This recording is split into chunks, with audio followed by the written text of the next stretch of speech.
Salut, bienvenue sur Orient Expert. Je suis Gono, conseillère principale d'orientation scolaire, universitaire et professionnelle.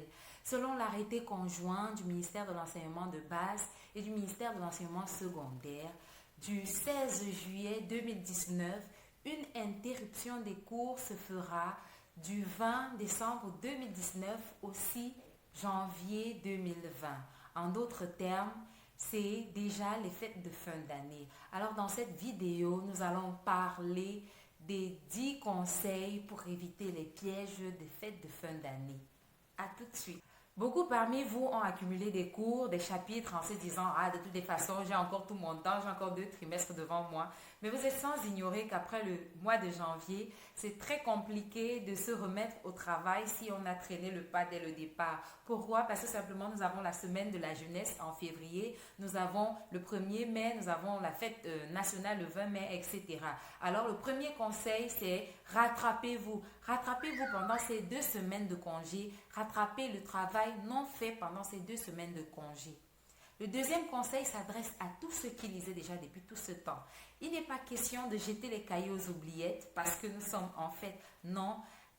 Gardez un œil sur vos cahiers. Gardez un œil sur vos cahiers. Il ne s'agit pas non plus de vous demander de lire le 25 décembre, du genre vous allez manger du poulet en feuilletant votre cahier ou alors d'aller à la fête le 31 avec votre cahier. Non, il ne s'agit pas de ça, mais il est question de garder un œil dans vos cahiers, de ne pas couper totalement le lien, de ne pas baisser la garde au niveau du travail. Alors, vous allez réduire vos heures d'études. Pour ceux qui sont au second cycle, ils pourront lire 2 à 3 heures par jour. Et ceux qui sont au premier cycle pourront lire 1 heure au moins par jour. Le troisième conseil concerne le vestimentaire. Soyez décemment habillés. Habillez-vous décemment.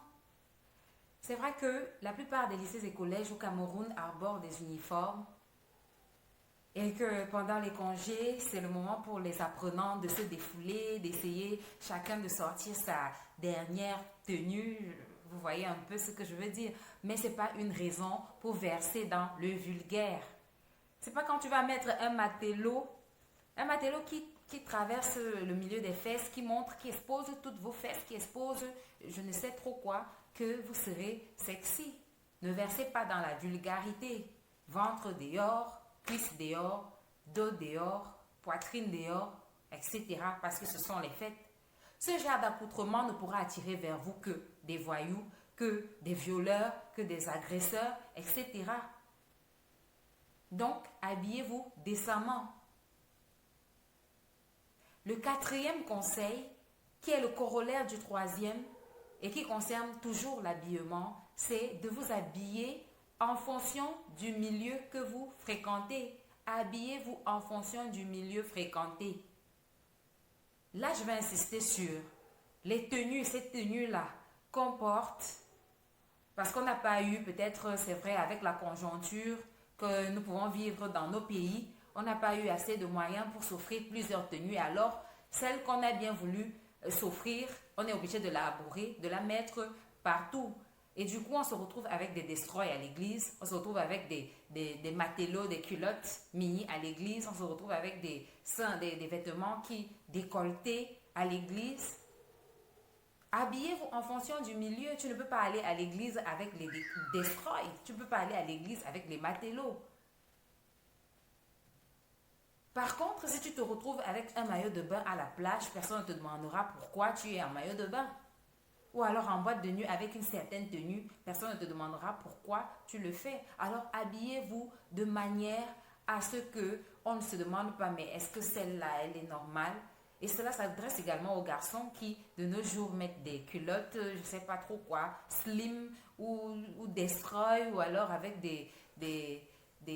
au bas des fesses là. Non, habillez-vous en fonction du milieu. Lorsque vous allez dans des églises, dans les ministères, soyez bien habillés, soyez habillés de manière responsable, de manière respectueuse de vous-même et des autres. Cinquième conseil, soyez prudents. Soyez prudents. Certains seront invités à des baptêmes, d'autres à des anniversaires, etc. Soyez prudents. Si vous allez à une fête et que vous savez que le quartier où vous vivez est un quartier dangereux, à une certaine heure, il vaut mieux rester au lieu où vous êtes en train de fêter et rentrer au petit matin. Et surtout, marcher en groupe de filles, en groupe de garçons. Il ne faudrait pas être victime de ces situations malheureuses où des personnes se font agresser ou alors se font ôter la vie simplement parce qu'elles essayaient de prendre du bon temps, d'aller faire la fête, etc. Alors soyez prudents. L'autre corollaire, le corollaire de ce 5e conseil, c'est soyez prudents avec vos verres. Les filles, je m'adresse à vous. Surveillez vos verres. Oui, les spécialistes là, celles qui ne peuvent pas entendre parler de poisson braisé sans céder.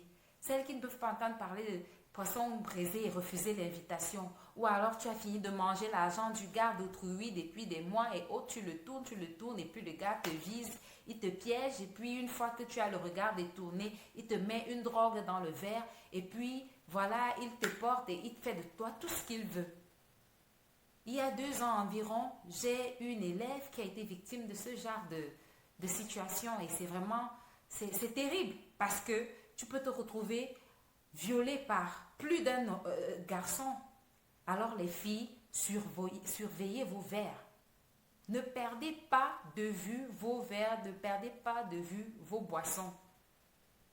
Si vous n'ayez confiance en personne, si vous voulez vous déplacer, même si vous allez aux toilettes, portez votre verre et allez-y. Le 7e conseil, c'est soyez sobre.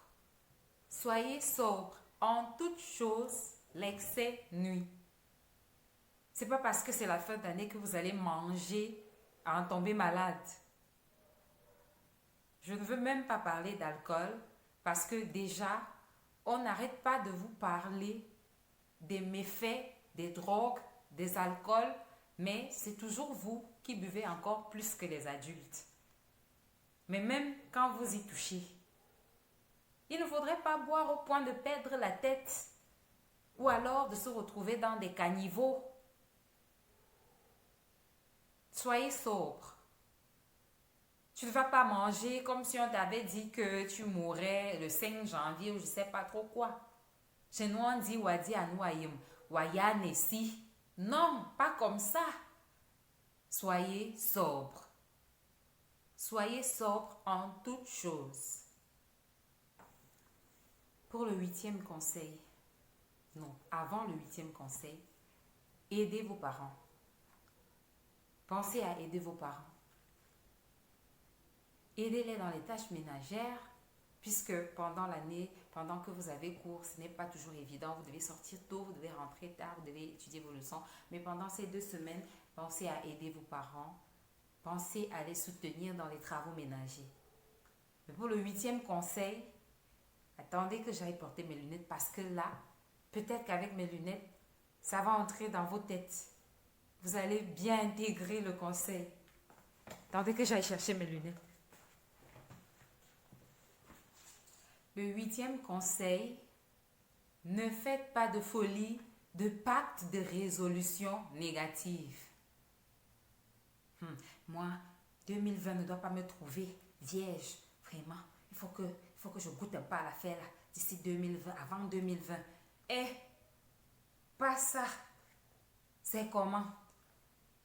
Même s'il faut se lancer dans ces choses-là, est-ce que c'est comme ça?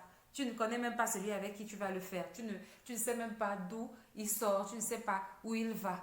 Tu ne connais pas son statut sérologie. Tu ne connais pas son statut spirituel. Mais toi, tu as déjà mis dans ton cœur que avant 2020, il faut que tu perdes ta virginité. C'est quoi ça? Ou alors, parce que toutes mes copines le font, vraiment, il faut que moi je goûte à l'affaire là. Ou alors tes copines se moquent de toi et tu te sens obligé de te lancer dans ces choses-là. On vous conseille toujours de repousser le premier rapport sexuel le plus longtemps possible. De repousser cette date-là le plus longtemps possible si vous ne pouvez pas attendre de vous marier. Oui, attendre de vous marier. Pour celles qui sont pucelles, restez pucelles. Et ceux qui sont puceaux, restez-le. Qui a dit qu'un garçon ne pouvait pas se marier puceau? Qui a dit ça? Alors, c'est pas parce que 2019 est en train de finir que tu dois te verser dans n'importe quoi, dans des décisions bizarres que tu vas même certainement regretter. Alors, ne pas faire de pacte ou de folie, de trucs bizarres, quoi. Autre conseil, faites le bilan, et ça c'est le 9e point, faites votre bilan. Faites le bilan de votre année scolaire. Faites le bilan de l'année tout court. Alors en 2019, qu'est-ce qui a été positif? Qu'est-ce qui a été négatif?